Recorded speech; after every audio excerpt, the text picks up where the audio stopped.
Hello everyone. Today I'm going to show you how to clean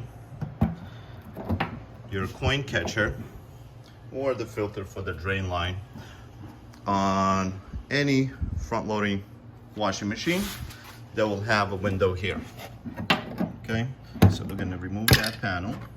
I'm going to take a little bucket, or I'd like to use pantries or a cooking tray.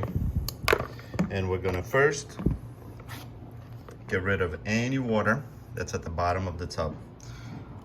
Sometimes you won't see any water inside, but there's always a little bit of water at the bottom. If you do not drain out the water first, if you will remove that filter, you'll have a lot of water coming out at once, and you won't be able to control it, and it will leak all over your floor. So I'm gonna wait until there's very minimum water coming out. Only when the water stops draining from this little hose, I will safely open that filter housing.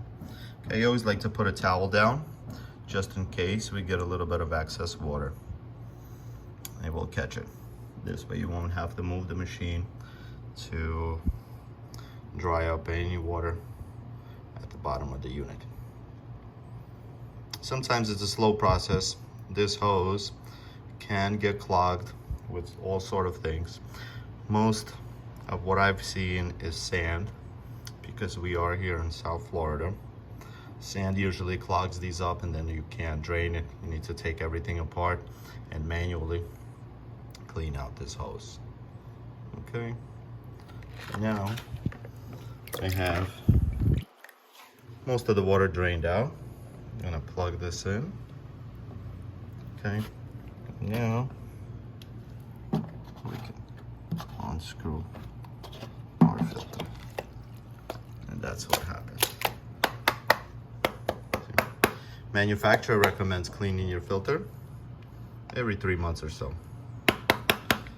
because if you don't, you can hurt the drain pump and the machine will not drain. If the machine does not drain, the machine will not spin at your clothing, because it needs to remove all the water in the tub before it could go to a final spin cycle.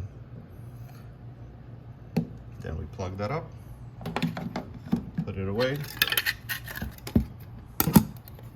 and